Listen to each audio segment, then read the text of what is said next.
leitura do verso 1 ao verso 11. Vamos meditar, melhor assim dizendo. Eu vou ler primeiro um trecho aqui, mais curto, para a gente orar mais uma vez. Hoje, meus irmãos, é a última parte, o último episódio da nossa série Viciados em Si Mesmos. E eu acho que essa série foi algo que, não sei com você, mas comigo falou bastante, né? No cotidiano nosso e no mundo que nós estamos vivendo hoje, as pessoas cada dia mais estão centradas, o mundo está centrado em si mesmo. Ou seja, nós já nascemos com essa ideia, por causa da inclinação do pecado, e ainda o mundo coloca e impõe isso mais ainda para nós, e acaba influenciando nós como cristãos também, que o mundo gire em nosso redor, ou gire em torno de nós. Então, meus irmãos, glória a Deus por essa série a gente está encerrando, e hoje nós vamos falar mais uma vez sobre esse tema, então, em Filipenses capítulo 2, verso 1, eu quero ler com os irmãos até o verso 4, para nós fazer uma oração. Todos acharam? Filipenses capítulo 2,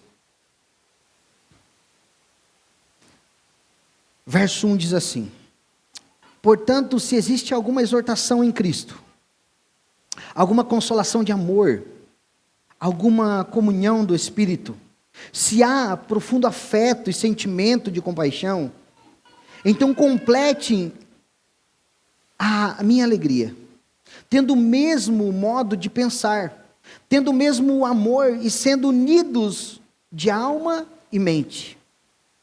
Não façam nada por interesse pessoal ou vaidade, mas por humildade, cada um considerando os outros superiores a si mesmo, não tendo em vista somente o seu próprio interesse, mas também os dos outros. Curva sua cabeça, vamos orar mais uma vez. Senhor Deus e Pai, nós te louvamos, nós te bendizemos mais uma vez pela tua palavra. Senhor Deus, e o nosso pedido mais uma vez essa noite é que o teu Espírito Santo conduza, Senhor Deus, esse momento. Conduza, Senhor Deus, porque sabemos, Senhor Deus, que nós não somos nem merecedores de estar ouvindo a tua palavra, mas pelo teu amor, pela tua graça, a tua bondade, o Senhor nos deu, Senhor Deus, esse presente maravilhoso, que é poder sentar aqui e separar esse tempo, estar num ambiente agradável, Senhor Deus, para ouvir a tua voz. Então que o teu Espírito Santo nos conduza nessa noite, que o teu Espírito Santo conduza a minha vida para passar e transmitir a tua mensagem à igreja, Pai. Em nome de Jesus, segundo a tua bondade, a tua misericórdia, alcança os nossos ouvidos, mas não só os nossos ouvidos, o nosso coração também, não somente o nosso coração, mas as nossas ações também sejam transformadas pela tua palavra nessa noite, Pai. É o que nós te pedimos, Pai, e nós te agradecemos em nome de Jesus. Amém. Meus irmãos, como eu disse de início, nós estamos dando sequência à nossa série e finalizando, assim hoje a última parte, Viciados em Si Mesmos. E o título para essa noite é A Cura para o Vício em Nós Mesmos. Qual é a cura? E nós vamos ver hoje, baseado nesse trecho de Filipenses capítulo 2, do verso 1 a 11, a cura para deixar de ser viciados em nós mesmos. Como nós podemos deixar? A vida de muitos hoje, meus irmãos, é buscar a realização pessoal. Como eu falei, é cuidar de si mesmo antes de qualquer coisa. É o que o mundo diz. E no entanto, ao envelhecer, começam então assim a perceber que algo inquietante dentro de si, que apesar de todas as conquistas, apesar de tudo que se tem, continuam se sentindo vazios. Apesar de tudo que foi adquirido, apesar de ter uma vida centrada em si mesmo, acabam descobrindo que tudo aquilo não passou, como diz Salomão, de vaidade. No passado, quem sabe tinha uma influência, popularidade, mas não tinham relacionamentos profundos. E hoje essa realidade está cada dia maior, meus irmãos. Com a visão e com a ideia das redes sociais, está maior ainda. Que as pessoas têm muitos seguidores, têm popularidade, mas amigos íntimos não têm. Não tem amizades próximas. Eu costumo dizer que não tem 6 amigos para carregar o caixão. Você já pensou que um dia nós vamos passar dessa terra, e você que é crente, nós somos cristãos, vamos passar daqui para melhor? Porque é para melhor. É para estar na glória com Cristo. Mas alguém vai ter que carregar o nosso caixão. tem 6 alças, salvo engano, e você vai precisar de 6 pessoas para carregar. Mas muitos hoje estão tendo seguidores, estão conquistando o mundo, como foi falado domingo passado, ganhando o mundo. Mas não tem pessoas próximas, não tem amigos próximos nem para carregar o caixão. Como ditado aqui, nem para chorar no velório. E ao chegar então em um nível, lá na frente vão sentir essa falta. Vão entender que tinham status, mas não tinham paz. Vão entender que tinham dinheiro, mas continuavam pobres. A sua conta bancária estava cheia, mas seu coração continuava vazio. E essa é a realidade de muitos. Desde cedo somos ensinados então a buscar o nosso próprio bem-estar acima de tudo. Desde cedo nós somos ensinados e talvez erroneamente ensinamos os nossos filhos. O que importa é tu estar bem. Tu não pode sentir uma dor, tu não pode sentir nada. E a cultura moderna hoje então nos diz ainda que você precisa se amar mais. Você precisa se amar mais, você não está se amando tanto o suficiente. Se ame mais. Você precisa então seguir a vontade do teu coração. Siga o seu coração. Coloque-se em primeiro lugar. É isso que o mundo diz. Mas não é o que a palavra de Deus diz, para você se colocar em primeiro lugar. Afinal, Jesus disse, negue-se a si mesmo. Ame ao próximo como a si mesmo. Então não é se colocar em primeiro lugar, mas pensar no próximo também. Essa mentalidade então molda nossas decisões, nossos relacionamentos e até mesmo a nossa espiritualidade. Agora a pergunta é, mas será que essa é a verdadeira essência da vida? Será que fomos criados para viver apenas para nós mesmos? Um filósofo americano não cristão, chamado Ralph, que viveu aí no século XIX, disse que o propósito da vida não é ser feliz. É ser útil, ser honrado, ser compassivo e fazer alguma diferença. Porque se formos buscar só a felicidade nossa, meus irmãos, sem servir ninguém, sem cuidar de ninguém, no fundo e no fim da nossa vida, nós vamos entender que não construímos nada, não deixamos nada. A ideia por trás dessa citação, então aqui, meus irmãos, é de que, embora sejamos ensinados a buscar a felicidade nas realizações ou conquistas, a verdadeira razão da existência humana não é essa, mas fazer a diferença no mundo. Eu e você fomos chamados para fazer a diferença no mundo. É para isso que fomos chamados. Agora a pergunta é, quanto a você? Quanto a nós? Será que nós temos vivido para própria felicidade por meio das realizações e conquistas? Ou você tem vivido para deixar uma marca na vida de outras pessoas? Você tem deixado, se hoje você fizesse uma exegese, uma retrospectiva do que como você tem caminhado nesse último mês, nesse início de ano, será que você tem vivido para deixar a marca na vida de outras pessoas? Não uma marca de machucado, mas uma marca não de ferida, mas uma marca de cuidado, de cura. Será que nós temos estendido a mão para alguém, para ajudar alguém? Então em Filipenses capítulo 2, aqui Paulo nos convida a olhar para Jesus, que sendo Deus escolheu se esvaziar e tornar-se servo, e entregar sua vida pelos outros. Paulo aqui chama a nossa atenção agora então, e a pergunta que precisamos nos fazer hoje é, estamos dispostos a seguir o exemplo de Cristo? Será que estamos dispostos a se esvaziar de nós mesmos? Ou será que continuamos agarrados à ilusão de que a vida gira ao nosso redor? E quem sabe quando o Senhor Jesus Cristo te chamou, você pensou assim, não, eu também, só faltava Jesus não me chamar, né? Só faltava. Eu sou uma pessoa tão boa. Eu sou uma pessoa que não faço mal para ninguém. Quem sabe você até pensou que tudo girava ao teu redor. Mas agora sentado aí, quem sabe, e agora com a maturidade que você alcançou em Cristo, quem sabe você tem pensado, já está pensando, hoje mudou. Você pensa, não gira ao meu redor. O centro da minha vida é Jesus.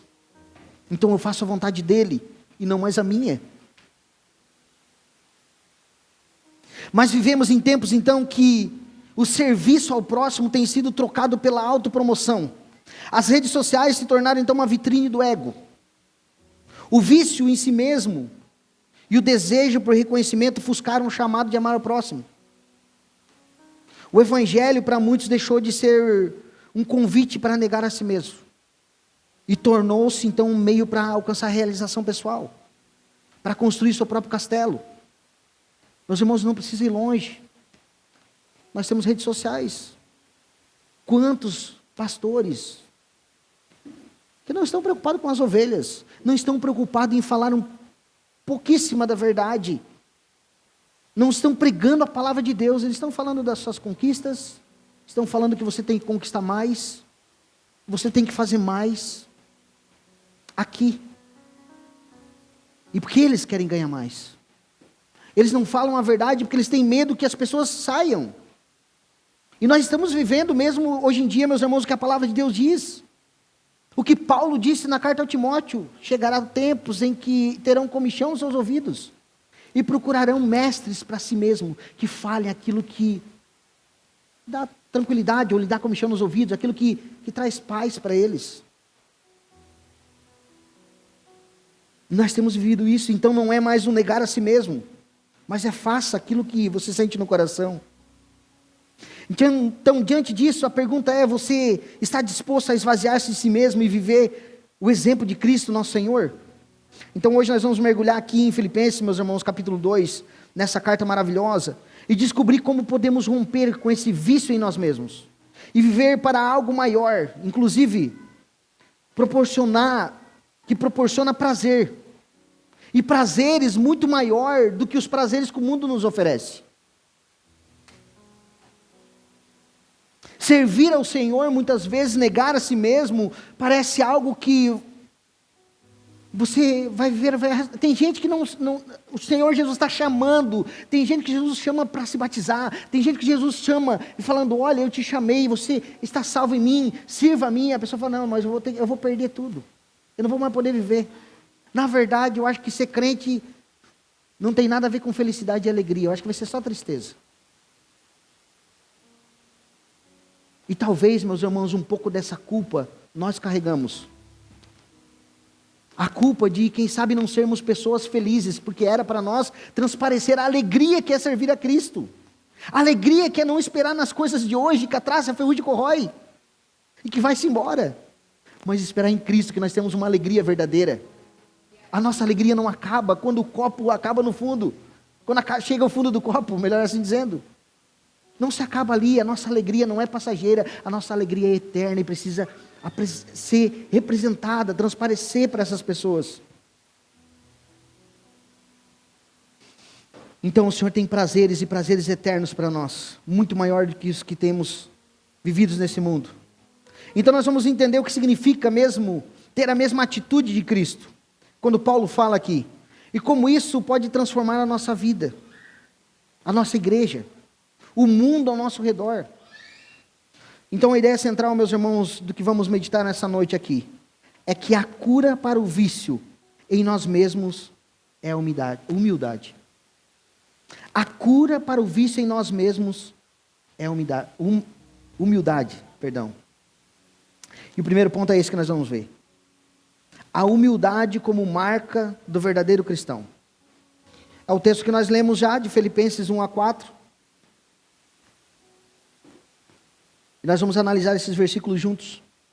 O apóstolo Paulo aqui escreve aos Filipenses, exortando eles a viver de maneira digna do Evangelho de Jesus. Ali no capítulo 1, verso 27, ele fala sobre isso. E agora no capítulo 2, então, ele nos mostra o coração dessa vida cristã. Agora ele chama a atenção para nós, para uma vida de humildade e serviço ao próximo. E aqui moldada não por qualquer exemplo, meus irmãos. A régua aqui é Jesus. Moldado aqui agora pelo exemplo de Jesus.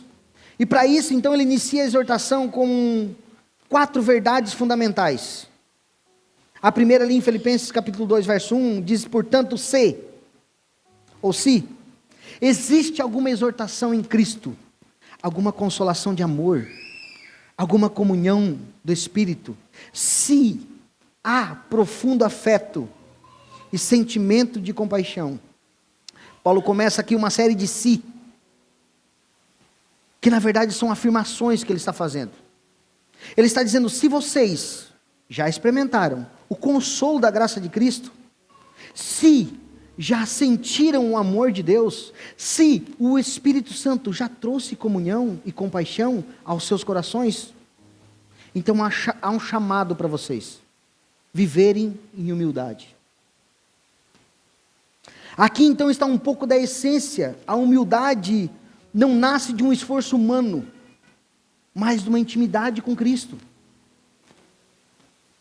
Quanto mais nós compreendemos o que Deus fez por nós, nós falamos aqui outro dia no nosso grande grupo, sobre perdão, e por que nós devemos perdoar? Será que tem a ver com o número de vezes que o Jesus falou ali, 70 vezes 7? Não, meus irmãos, tem a ver com o tanto que nós somos perdoados. Quando olhamos para nós, não tem como nós não liberar perdão para alguém. Quando olhamos para Cristo e para a obra na cruz, não tem como negar o perdão para alguém. Eu costumo dizer, quando nós olhamos para a nossa realidade, você já foi adolescente. Eu costumo dizer para a Jaque que eu e ela já fomos ranhento. Ranhento, já teve ranho no nariz. Você já foi um ranhentinho, uma ranhentinha? Mas hoje nós queremos olhar para o nosso filho e que ele não erre em nada. E não queremos perdoar aquele pequeno erro. Mas eu já fui adolescente. Talvez nós não lembramos. Nós já fizemos coisa errada. E assim também fomos perdoados por Cristo. Como que nós não vamos liberar perdão para alguém? Quem somos nós? Aí quando olhamos para Cristo, não tem como não perdoar. Essa intimidade com Cristo, esse compreender o que Deus fez por nós, o que Cristo fez por nós, nós somos levados assim então a abandonar o vício em nós mesmos e servir uns aos outros. Quando olhamos pelo que Cristo fez por nós, porque Deus fez por nós e compreendemos isso, meus irmãos, não tem como nós não amar as pessoas, não servir as pessoas, servir uns aos outros. Agora a pergunta é: você costuma parar para refletir a respeito do amor que Deus tem por nós? Eu te convido essa semana a fazer isso. Parar e tirar 5 minutos lá no teu momento. Você tem, não vou aqui falar quantas horas, porque eu não vou lembrar de memória na semana, mas eu sei que são muitas horas na tua semana. Acho que 166 horas talvez. Não custa você tirar alguns minutos para refletir, alguns minutos para pensar, para refletir sobre o tamanho do amor de Deus que Ele tem por nós. E se você tirar esse tempo para pensar que o Pai envia o Filho, que obedientemente morre no nosso lugar, morre por nós pecadores, ou seja, merecíamos a justa penalidade. Era justa a penalidade porque fomos infratores da lei de Deus. Já nascemos infratores da lei de Deus. E fomos perdoados. Então quando nós paramos para refletir, para pensar sobre isso, meus irmãos, o que recebemos, esse presente eterno, que recebemos esse presente, então eu te convido essa semana a pensar um pouco sobre isso. Portanto, então Paulo aqui, conforme Paulo, se a vida de Cristo realmente nos encoraja, inspira, se você se sente profundamente agradecido pelo perdão e pelo consolo que há em Cristo, se você tem verdadeira comunhão com o Espírito Santo, a palavra pesa agora. Obrigatoriamente, você terá um senso de afeto e compaixão pelo teu próximo. Porque não tem como, Paulo falou e afirmou, se você conheceu o perdão, se você conheceu a Cristo, se você conheceu o Espírito Santo, se você tem comunhão com o Senhor, obrigatoriamente você precisa demonstrar amor. Porque você está cheio. Então ou nós estamos mentindo que conhecemos e fomos perdoados, e mentindo para nós mesmos, e centrados em nós mesmos ainda. Ou, meus irmãos, se nós conhecemos essa consolação, nós vamos negar a si mesmo, e servir e amar ao próximo. É impossível, meus irmãos, receber as bênçãos celestiais, então, e não ser impelido, ser tocado e amar ao próximo. Efésios 1 fala sobre isso. É exatamente o contrário do que o mundo nos ensina. A sociedade diz: ame a si mesmo. Busque a sua própria felicidade. Busque sua satisfação. Mas o Evangelho nos ensina, se você entendeu o amor de Deus, esse amor necessariamente nos impulsionará a amar o próximo. Se você recebeu esse amor, não tem como você não amar o próximo. Então o verso 2, então ele diz assim: então completem a minha alegria, tendo o mesmo modo de pensar, tendo o mesmo amor, e sendo unidos de alma e mente. Paulo deseja aqui que a igreja de Filipos reflita o amor e a unidade que vem de Cristo. Deveriam ter o mesmo modo de pensar, o mesmo modo de amor, assim como deveriam ser unidos de alma e mente. Ou seja, mesmas ideias e mesmas motivações. No entanto, para essa unidade acontecer e que aconteça, é necessário abandonar o egoísmo e cultivar a humildade. Por isso que ele fala: sejam iguais. Ah, mas eu conheço mais. Isso é egoísmo. O nosso egoísmo, a nossa inclinação. Não, eu nem vou conversar com esse irmão, que esse irmão, coitado, nem conhece a Bíblia. Eu nem vou dar ouvido, nem vou perder meu tempo. Egoísmo. O Senhor nos chamou para ser egoísta, Ele nos chamou para compartilhar. A pergunta é agora: quantos conflitos não surgem, meus irmãos, porque colocamos o nosso eu acima dos outros? Quantas amizades não se rompem porque ninguém quer ceder? Ah, não falou, eu não vou falar. Não me pediu perdão, eu não vou pedir perdão. Quantas igrejas se acabam porque as pessoas querem impor a sua vontade? Não. Se essa parede aí não for de outra cor, eu não vou mais. Não, se o pastor não fizer o culto às 5, eu não vou mais. Se não tiver isso, eu não quero. Agora, quantos casamentos, meus irmãos, se esvaem? Porque cada um pensa apenas na própria felicidade. O marido não está preocupado se a mulher está feliz ou não. Ele quer saber que ele quer ser feliz. Não importa o que vai custar para ela. E aí o casamento se esvai. A esposa pensa a mesma coisa. Não, o que importa é eu ser feliz. O que importa é a minha felicidade. Ele que se dane. E os casamentos se esvaem então porque cada um pensa só na sua própria felicidade, ou seja, centralizado no próprio ego. O casamento, meus irmãos, é um treinamento. Eu acho que por isso que o Senhor instituiu, porque o maior plano do Senhor é o casamento, é a família. Porque ali sim é negar a si mesmo. E se um casamento não houver um negando a si mesmo, o outro negando a si mesmo, e haver essa flexibilidade, meus irmãos, não se mantém.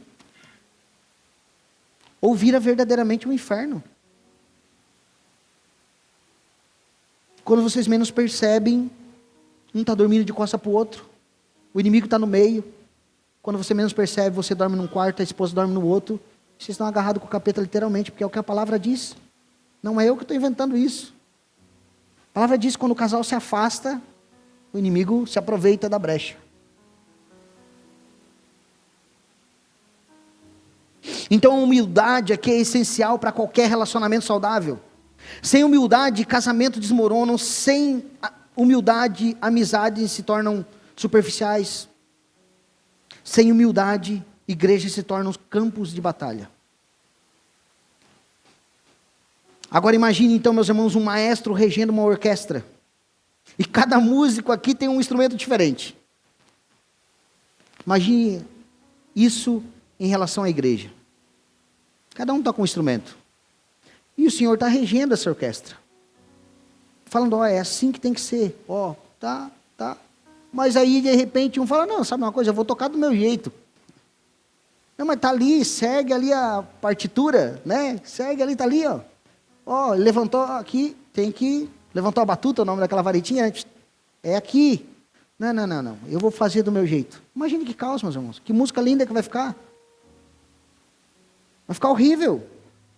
Então o Senhor, Ele orquestra e nós precisamos ouvir. E ouvir não só o Senhor que está nos orquestrando, mas como um ao outro. Sabe, os irmãos estão aqui louvando aqui, vocês veem ele com esse fonezinho no ouvido. Vocês sabem o que vocês sabem pensar? Eles estão ouvindo a música lá para eles cantar, ou estão ouvindo alguma, sei lá. Eles estão ouvindo um ao outro.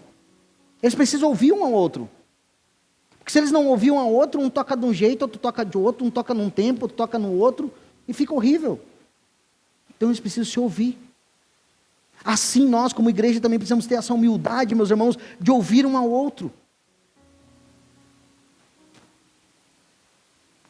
A música só acontece quando cada um está disposto a submeter a liderança, ou ao bem do conjunto, do todo.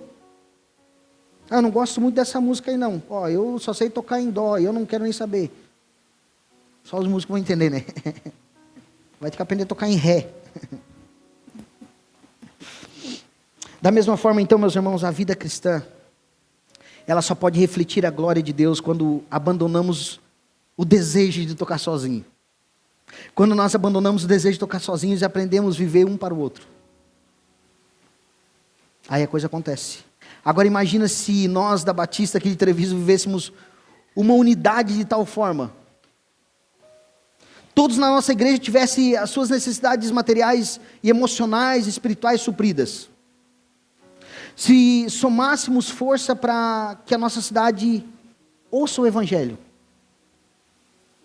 Porque na verdade, meus irmãos, nós somos a igreja, mas muitas vezes nós esperamos que o pastor tem que tomar frente.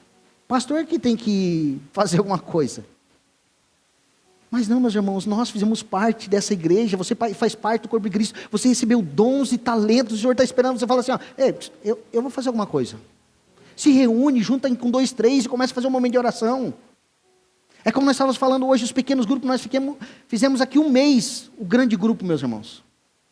Poucas pessoas vieram no grande grupo. Meus irmãos, é um momento maravilhoso de você conhecer, chorar com o teu irmão, saber a dor que ele sente, e quem sabe você poder ajudar. Eu não sei, quem sabe eu não posso ajudar. Mas quem sabe você vai ouvir a dor do irmão ali, aquele momento, e fala assim, isso acontece muito. Fala, nossa, isso aí já aconteceu comigo, eu posso ajudar esse irmão. Estou aqui tão perto. E essa irmã está sofrendo tanto e eu não sabia. É aquela história, meus irmãos, da família que tem um depressivo, ou um vizinho que tem um que está em depressão, depois tira a vida, daí a pessoa fala, parecia tão alegre, estava sempre sorrindo, por que eu não falei nada? Por que eu não fiz nada? Se eu soubesse. Mas você perguntou?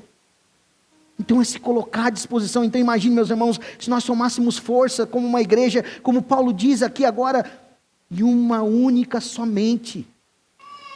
Nós temos um único objetivo: anunciar o reino de Deus. Enquanto estamos nessa terra, viver para a glória de Deus. Agora, verso 3 ele diz, não façam nada por interesse pessoal ou vaidade. Mas por humildade, cada um considerando os outros superiores a si mesmos. Esse versículo aqui então vai direto ao coração do problema. Paulo aqui nos confronta então com o egoísmo e a vaidade que habita dentro de nós. O interesse pessoal se refere ao desejo de querer sempre levar vantagem. A vaidade diz respeito à busca por reconhecimento e glória. Agora a pergunta central aqui é: por que fazemos o que fazemos? Servimos porque realmente queremos ajudar? Ou porque queremos ser reconhecidos? Ajudamos alguém porque amamos? Ou porque queremos algo em troca? Aqui Paulo então apresenta um princípio literalmente radical para nós. Considere os outros superior a si mesmo. Acho que essa é uma parte difícil. Parece muito difícil e inalcançável quando nós não olhamos para o Senhor Jesus Cristo. Porque nós vamos olhar e Paulo vai falar sobre isso, ele vai falar assim: olha, o Senhor se esvaziou da sua glória e tomando forma de servo.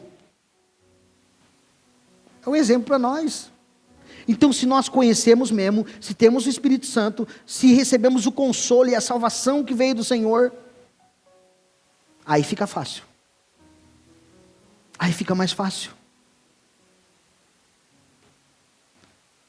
Considere os outros superior a si mesmos.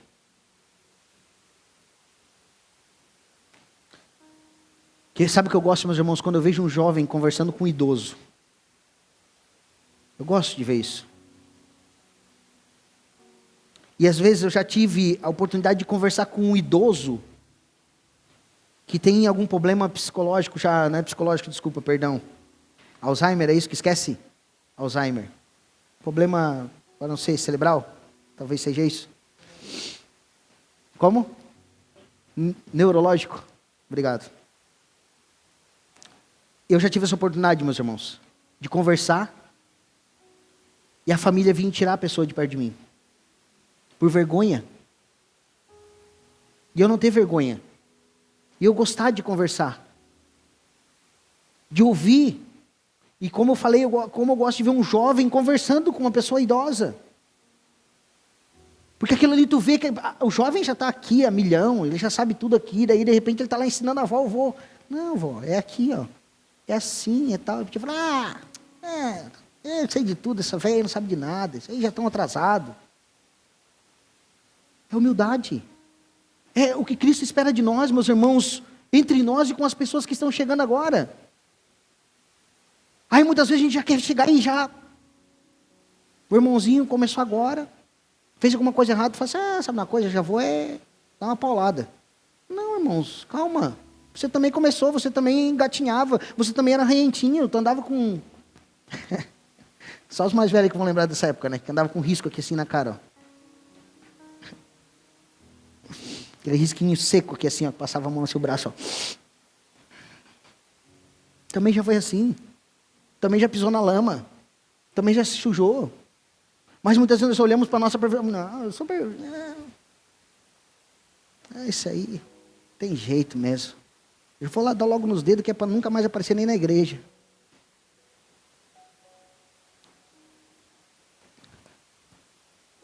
Aqui Paulo então apresenta, meus irmãos, considere os outros superior a si mesmo.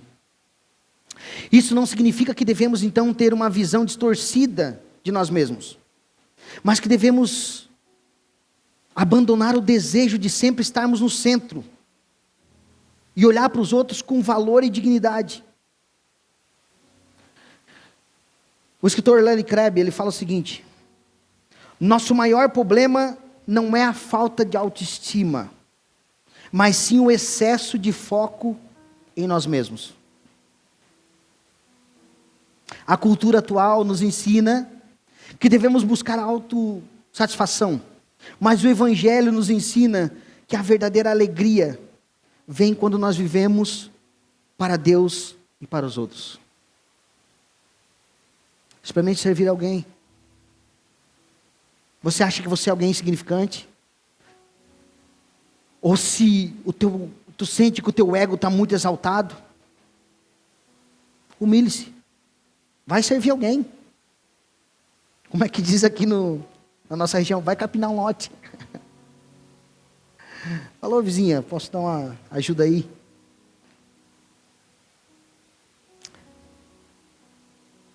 Certa vez um líder cristão, meus irmãos, foi convidado para falar em uma grande conferência.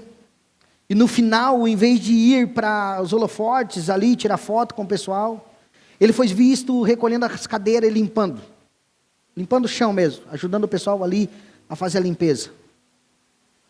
Aí quando perguntaram por que ele fazia isso, ele respondeu: porque servir nunca estará abaixo de mim. Cristo lavou os pés dos discípulos, por que eu não deveria buscar? Por que eu deveria buscar grandeza? A verdade é que a humildade cristã não tem nada a ver, meus irmãos, com pensar menos sobre si. Alguém chegar para ti e falar assim: olha, como os irmãos tocam violão aqui, como tu toca bem. Só não toco nada. Não. Uma falsa humildade. Se você toca bem, mas toca para a glória de Cristo. Não uma falsa humildade, não, capaz, eu não toco nada. Imagina, quem toca é Jesus. Fala, não, eu toco para a glória de Deus. Eu me desgasto, eu gasto meu tempo, eu me dedico para a glória de Deus.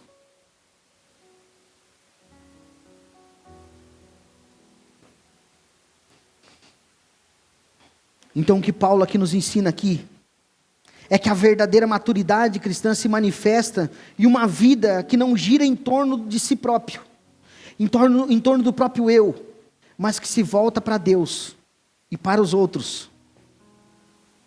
Muitas pessoas aqui confundem muitas vezes, então, como eu falei antes, a humildade com baixa autoestima. Acho que ser humilde significa se enxergar como alguém sem valor. Ser humilde é andar com a roupa rasgada.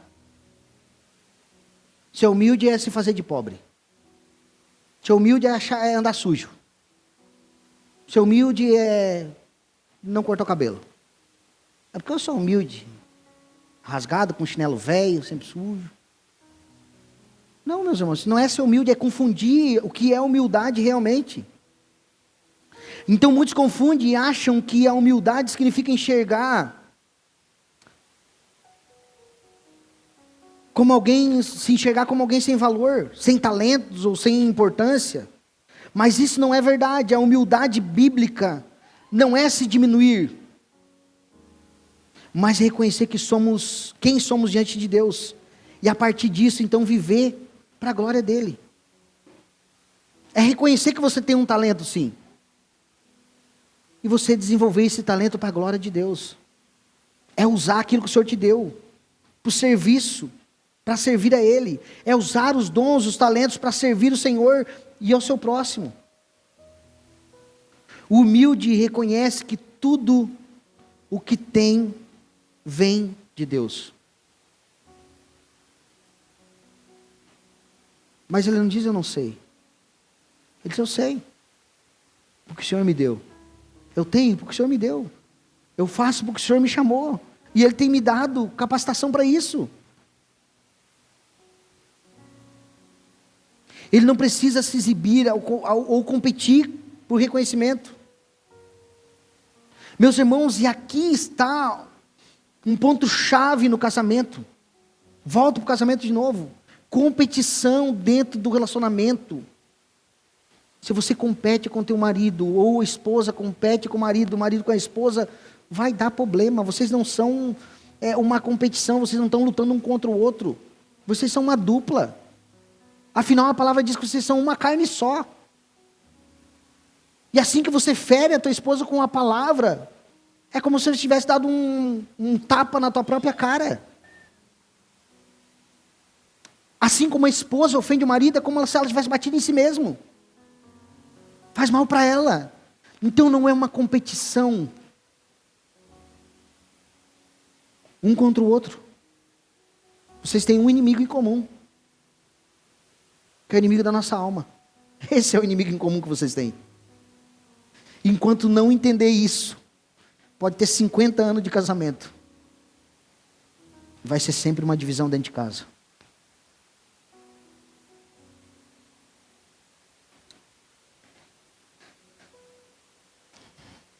Aquele que é humilde, que reconhece os seus dons, que serve ao Senhor, ele sabe que seu valor não está então na sua posição social, no seu talento, ou no que os outros pensam sobre ele, mas no fato de que ele pertence a Deus.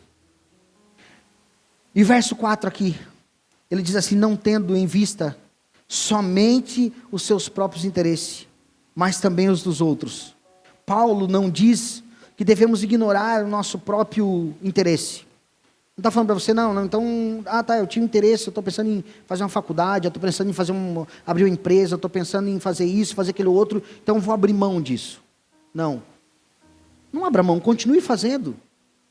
Não confunda as coisas. Mas quando dá aquele tempo, use para a glória de Deus. Não dê desculpas. O problema não é cuidar das nossas necessidades, mas viver como se apenas elas importassem. Esse que é o problema. O problema não está então em cuidar das nossas necessidades, mas pensar, não, é só as minhas que importam. O problema deles é deles. Nosso problema é que somos naturalmente inclinados a pensar apenas no que nos beneficia. Quando entramos então em algum relacionamento, queremos saber logo o que eu vou ganhar?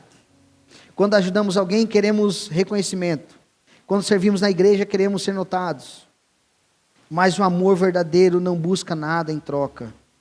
E a pergunta é, como podemos viver então esse princípio no dia a dia? No casamento, em vez de exigir sempre, pergunte: o que eu posso fazer para servir meu cônjuge hoje? O que eu posso fazer para ajudar? Quando foi a última vez que você, marido, falou para a tua esposa: o que eu posso fazer hoje, amor, para te ajudar? Estou falando por mim, tá, irmãos? Que eu faz tempo que eu não falo isso. Se você acha que é só para ti, você não está falando comigo agora. Aqui. Fala, Jeová. Cadê essas irmãs? Fala, Deus. Agora eu inverto a pergunta. Quando foi a última vez que você, esposa, falou para o teu marido: amor, o que posso fazer hoje para te ajudar? O que posso fazer hoje para te servir? No trabalho, em vez de buscar apenas o reconhecimento, pergunte: como posso ser um instrumento de Deus para os meus colegas de trabalho? Na igreja, em vez de apenas de consumir uma pregação, como nesse momento, pergunte-se: como posso contribuir para a edificação da igreja? Será que eu posso contribuir com algo? Será que Deus... Pergunte para Deus. Pergunte para si mesmo, que com certeza você recebeu algo de Deus e você pode fazer qualquer coisa. O problema, meus irmãos, é que nós achamos que é só cantar e pregar. Meus irmãos, não precisa arrumar cadeira, precisa de alguém para cuidar da mesa de som, precisa de alguém para botar live. Sabe, se cada um fizer cada coisinha que precisa ser feita, irmãos, imagina. Alguém que fala assim: não, sabe o que eu vou fazer, pastor? Eu quero, a partir do mês que vem. Estou profetizando, irmãos. A partir do mês que vem eu vou cuidar só da sala aqui, tá, pastor? Vou cuidar das paredes, eu vou dar uma lixadinha, eu vou dar uma pintadinha, eu vou cuidar ali, eu vou zelar, vou ser o zelador desse prédio aqui. Pode ser? Eu vou ficar bravo contigo? Claro que não. O Senhor vai ficar bravo contigo? Claro que não. Deus vai ser glorificado na tua vida, através da tua vida. É porque nós achamos que não, que quando não somos vistos, não somos lembrados. Mas é para a glória de Deus.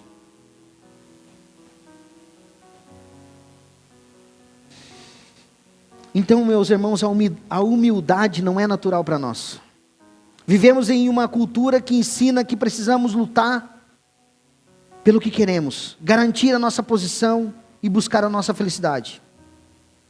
Mas Jesus nos convida a um caminho diferente. O caminho do serviço, da entrega e do amor sacrificial. Se não aprendemos a servir, não aprendemos a amar. Se não aprendemos a amar, não aprendemos a ser humilde. A humildade nos liberta da obsessão por nós mesmos e nos dá espaço para enxergar e valorizar o outro. Quando vivemos apenas olhando para nós mesmos, nossa vida se torna pequena, limitada e frustrante. Viva para si mesmo e com certeza você vai se frustrar. Viva para si mesmo e com certeza irá enfrentar uma grande depressão, se não hoje, um dia irá. Agora, quando aprendemos a olhar para o outro, a nossa vida se expande. Descobrimos que fomos criados para algo maior do que nós mesmos. E é aí que encontramos então a verdadeira realização em nossas vidas. Ou seja, encontramos sentido e significado para a vida. É Jesus que nos dá esse significado. Encontramos esse significado. E as horas se avançam, meus irmãos. Eu estou no segundo ponto ainda. Vamos ler o texto comigo? Seguindo o exemplo de Jesus. Depois nós vamos caminhar para o final. Hoje nós temos ceia ainda. Filipenses 2,5 diz assim: tenho entre vocês o mesmo modo de pensar de Cristo Jesus, que mesmo existindo na forma de Deus, não considerou ser igual a Deus, algo que deveria ser retido a qualquer custo, mas pelo contrário, ele se esvaziou, assumindo a forma de servo, tornando-se semelhante aos seres humanos, e reconhecido em figura humana, ele se humilhou, tornando-se obediente até a morte e a morte de cruz. No entanto, então, aqui a grandeza, no mundo, a grandeza é definida pelo poder, pelo status, pelo reconhecimento. As pessoas se esforçam para subir na hierarquia, acumulando título e bens. No entanto, Jesus nos ensina aqui um caminho completamente diferente. Ele diz que a verdadeira grandeza está em se esvaziar de si mesmo e servir. E Paulo escreve que os filipenses, apresentando então o maior exemplo de humildade da história, o próprio Cristo, o próprio nosso Senhor Jesus, que sendo Deus não reteve a sua glória, mas se esvaziou e se fez servo. Se queremos seguir a Cristo, precisamos entender então esse exemplo e aplicar em nossas vidas. Ser servo. No verso 5 ele diz: tenham entre vós o mesmo modo de pensar de Cristo Jesus. Paulo inicia então esse trecho aqui dizendo que devemos ter a mesma mentalidade de Cristo. Isso significa que o verdadeiro discípulo não é apenas, o verdadeiro discipulado não é apenas aprender de Jesus, mas pensar como Jesus, sentir e agir como Ele. E a palavra aqui traduzida aqui do grego, chamada prôneo, que fala sobre o modo de pensar, é um termo grego profundo que vai além de um simples pensamento intelectual.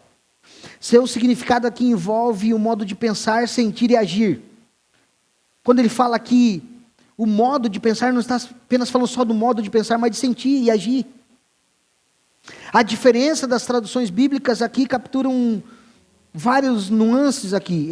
Na NVI diz assim, traduz como: seja a atitude de vocês a mesma de Cristo Jesus. Enfatizando aqui que a mente de Cristo deve refletir em nosso comportamento e postura. Na NAA traduz: tenham entre vós o mesmo modo de pensar de Cristo Jesus. Destacando aqui o alinhamento com a mentalidade de Jesus. Já na versão Ará,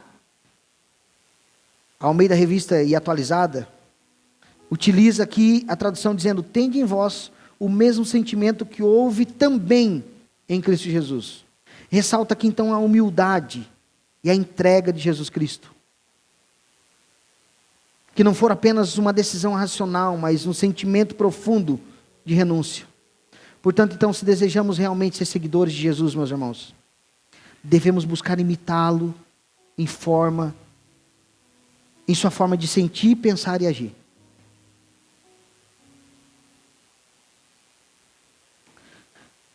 A própria psicologia cognitiva nos ensina que somos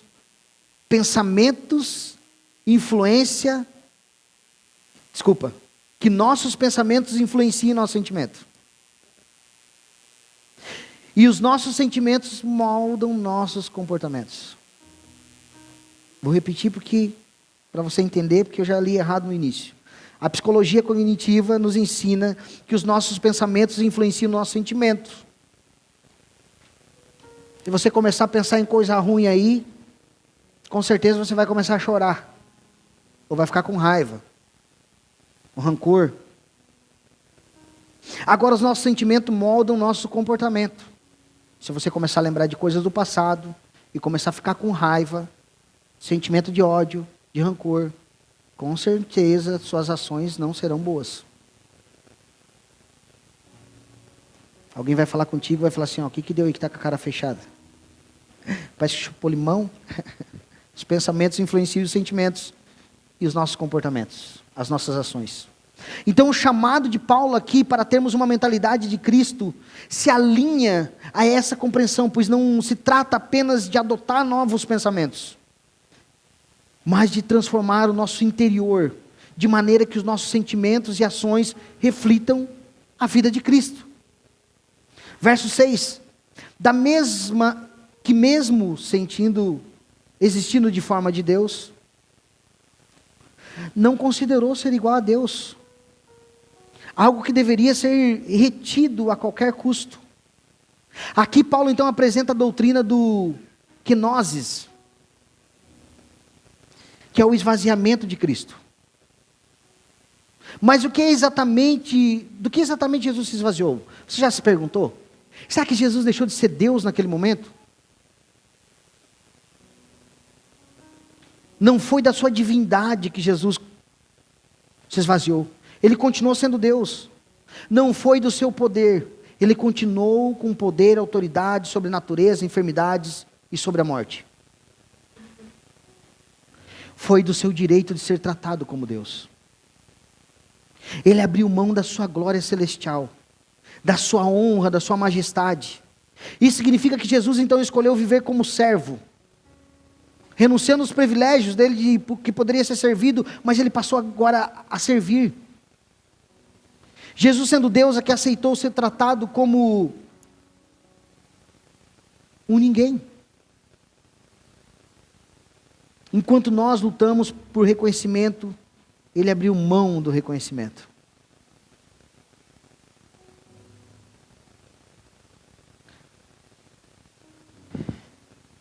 Um escritor escreveu uma frase bem interessante, eu não vou pronunciar o nome dele, porque vai ser difícil para mim. Mas ele disse assim: se você quer saber o quão orgulhoso você é, basta se perguntar: quanto me incomoda quando sou ignorado ou tratado com desprezo? Quando alguém te trata com desprezo, quanto isso te incomoda? Isso vai medir o quanto orgulhoso você é ou não. Quando alguém te despreza e não dá voz, você continua falando? Você continua tentando apaziguar aquele momento? Você logo vira as costas e fala: eu vou ficar uma semana sem falar com essa pessoa também agora.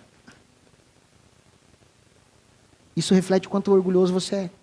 Quanto você é egoísta e centrado em si mesmo.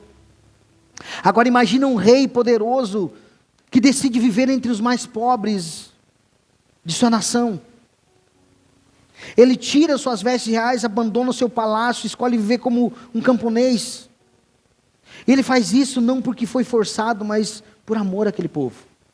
Esse é o nosso Senhor Jesus. Deveríamos então ser imitadores de Cristo, mas o problema é que não queremos nos esvaziar.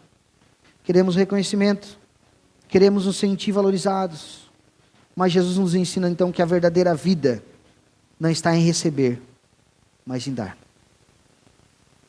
Queremos seguir a Cristo, mas sem abrir mão das nossas vontades, conforto e orgulho.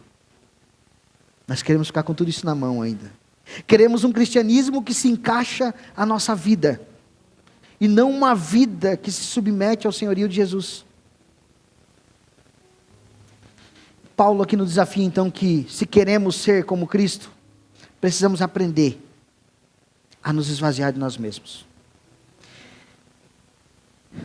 E eu quero aqui para o final, para nós finalizar.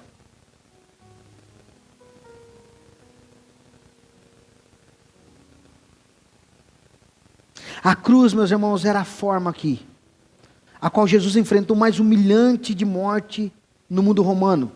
Eu acho que todos nós já sabemos, significava vergonha, rejeição, dor extrema. No entanto, Jesus abraçou essa humilhação por nós. Agora, o que isso significa para nós? Isso significa, meus irmãos, que não há mais lugar para orgulho na vida cristã. Se o próprio Deus se humilhou, quem somos nós para buscar grandeza? O verdadeiro amor exige então sacrifício. Amar não é apenas sentir algo bom pelo outro, mas estar disposto a abrir mão de algo por outro. Amar não é só falar, é ação. A vida cristã não é sobre conforto, mas sobre entrega. Muitos querem seguir Jesus, mas não querem carregar a cruz. A pergunta é: estamos dispostos a abrir mão então da nossa glória, do nosso orgulho, do nosso conforto, para servir? E aqui eu finalizo, meus irmãos, com Filipenses capítulo 2, verso 9, que diz assim: por isso também Deus exaltou sobremaneira, e lhe deu o nome que está acima de todo nome, para que ao nome de Jesus se dobre todo o joelho, nos céus, na terra e debaixo da terra, e toda língua confesse que Jesus Cristo é o Senhor, para a glória de Deus Pai. A cultura que vivemos então aqui, meus irmãos, valoriza a autopromoção. Pessoas buscam conhecimento, reconhecimento, status, poder, acreditando que a maior grandeza é ser servido. mas a lógica do reino de Deus é completamente diferente. A verdadeira grandeza não está em subir, mas em descer. Não está em se exaltar, mas em se humilhar. Foi assim que Jesus viveu e por isso Deus o exaltou acima de tudo.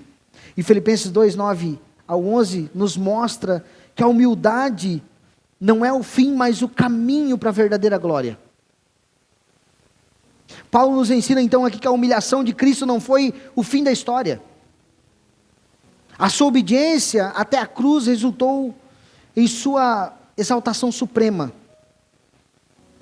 Deus não apenas restaurou Jesus à sua glória, mas o colocou a um lugar ainda mais elevado. Pois agora ele é reconhecido universalmente como o Salvador dos pecadores. E o Senhor de todo o cosmos, de toda a criação, de tudo que há. E essa verdade aqui nos ensina um princípio essencial, meus irmãos. O caminho da verdadeira exaltação passa pela humildade. Em uma sociedade que exalta a autopromoção e o sucesso imediato, Jesus nos mostra que a glória verdadeira vem para aqueles que se humilham e servem. Como Jesus disse em Mateus 23, 12, quem se exaltar será humilhado, e quem se humilhar será exaltado. Muitas vezes buscamos reconhecimento imediato, e queremos que as pessoas valorizem, queremos se sentir valorizados, e que somos importantes, mas como Tiago diz em Tiago 4, 10, verso 10, ele nos lembra: humilhe-se diante do Senhor, e Ele os exaltará. A exaltação daquele que se humilha está ligado ao ensino bíblico, de que Deus resiste ao soberbo, mas dá graça aos humildes. Aqueles que se humilham serão exaltados pela comunhão íntima com Cristo. A exaltação prometida aqui por Deus não é terrena e baseada em riqueza, poder ou reconhecimento humano, mas a exaltação que o Senhor está falando aqui é sobre a exaltação espiritual e eterna. Conforme revelado nas Escrituras, Deus exalta os humildes ao conceder sabedoria e contentamento ao coração de cada um de nós. Aqueles que se humilham diante de Deus, rejeitando a busca por sua própria grandeza, receberão uma exaltação de glória eterna, que Cristo prometeu. Ele diz lá em Apocalipse 3:21, ao vencedor darei o direito de sentar-se comigo no meu trono. Assim como eu também venci, e me sentei com meu Pai no seu trono. Os crentes serão coroados com glória, transformados à imagem de Cristo, e a participação no governo de Cristo sobre a nova criação, como está descrito em 2 Timóteo 2,12. A exaltação final, meus irmãos, então, não é um trono terreno, mas é o privilégio eterno de reinar com Cristo e desfrutar da glória para sempre. E eu finalizo aqui agora, meus irmãos, no verso 10, que diz assim: para que ao nome de Jesus se dobre todo o joelho, nos céus e na terra e debaixo da terra. Esse versículo aqui revela o impacto universal da exaltação de Cristo, meus irmãos. Um dia todos reconhecerão a soberania de Jesus. Todos reconhecerão. Aqueles que hoje rejeitam a sua autoridade não poderão ignorá-lo naquele dia. O uso da expressão que todo joelho se dobrará aponta aqui para uma referência direta a Isaías 45, 23, que diz: onde Deus declara que todas as nações se submeterão a Ele. Isso nos ensina então o que realmente importa na vida não é a nossa própria glória, mas a glória de Cristo. Muitas pessoas passam a vida tentando construir um nome para si mesmo, mas no final, o único nome que permanecerá para sempre é o de Jesus. Esse é o nome que permanece. A vida plena não vem quando buscamos nosso próprio caminho, mas quando nós realmente nos rendemos ao plano de Deus. O maior erro do ser humano é tentar construir algo para si próprio, o seu próprio reino, ao invés de se render ao reino do Senhor. Porque o sentido da nossa vida é encontrado somente quando nos submetemos a Cristo. A nossa cultura, meus irmãos, nos ensina a nos perguntar: o que eu ganho com isso? Mas a pergunta correta deveria ser: como posso glorificar a Deus com a minha vida? O verdadeiro propósito, então, não é ser exaltado pelos homens, mas exaltar o nome de Jesus. Toda língua confesse que Jesus Cristo é o Senhor, para a glória de Deus Pai.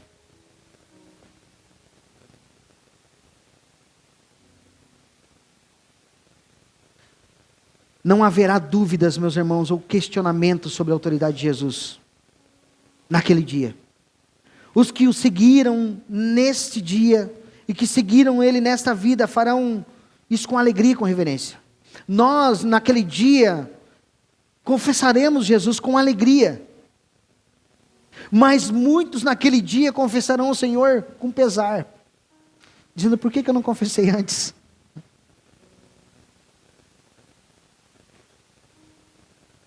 Os que rejeitam farão isso com pesar, reconhecendo tardiamente a verdade que recusaram aceitar hoje. O cristão humilde não busca então a sua própria glória, mas aponta para a glória de Cristo. E no fim, meus irmãos, é isso que importa. Eu quero te convidar a ficar sentado e a curvar a sua cabeça agora que nós vamos orar. Senhor Deus, nós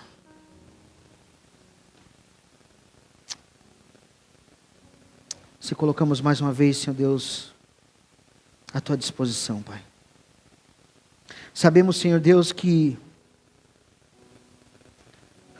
o Senhor se humilhou naquela cruz por nós, e foi por amor. E que se nós recebemos essa consolação, se nós recebemos essa alegria, se nós recebemos, Pai,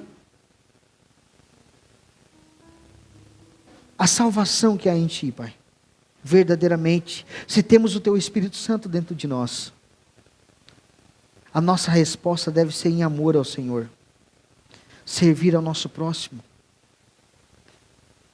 servir ao Senhor, servir ao Teu reino. Eu oro aqui, Senhor Deus, por cada irmão, por cada irmã aqui nessa noite, Pai. Por cada um que vai ver essa transmissão desse culto, Pai. Que nós não venhamos te servir por obrigação, mas por gratidão. Que nós não venhamos fazer as coisas por obrigação, porque sabemos que a obrigação ata fardos pesados sobre nossas costas. Mas que nós venhamos servir ao Senhor por amor e por gratidão. Que a nossa vida, meu Senhor, não seja centrada e egoísta, autocentrada em nós mesmos, mas que venhamos servir com amor verdadeiro ao Senhor, Pai. Pai, em nome de Jesus, nos ensina, nos ajuda, nos capacita, Pai, a ser mais humildes na Tua presença, a ser mais humildes e servir uns aos outros, a ser mais humildes, Senhor Deus, na igreja, a ser mais humilde no casamento, a ser mais humilde, Pai, nas reconciliações. Em nome de Jesus, Pai, nos ajuda. Nos ajuda, Senhor Deus, a cumprir aquilo, Senhor Deus, que a nossa igreja aqui de Treviso, Senhor Deus, tem como uma marca, Senhor Deus, que amar é servir. O Senhor não colocou isso ao nosso coração por acaso. O Teu Espírito Santo nos direcionou. E nós vemos que cada dia que passa, cada tempo que passa, o Senhor nos chama novamente, Pai, a nos mostrar, a nos colocar em ação. Que o amor não é só de palavras, mas o amor estende a mão, o amor faz, o amor se dedica, o amor cuida. O amor serve. Pai, nos ajuda. Esse é o nosso pedido nessa noite. Em nome de Jesus. Amém. Chamar os irmãos do louvor nesse momento. Quero te convidar a se colocar de pé, para nós adorar juntos ao Senhor.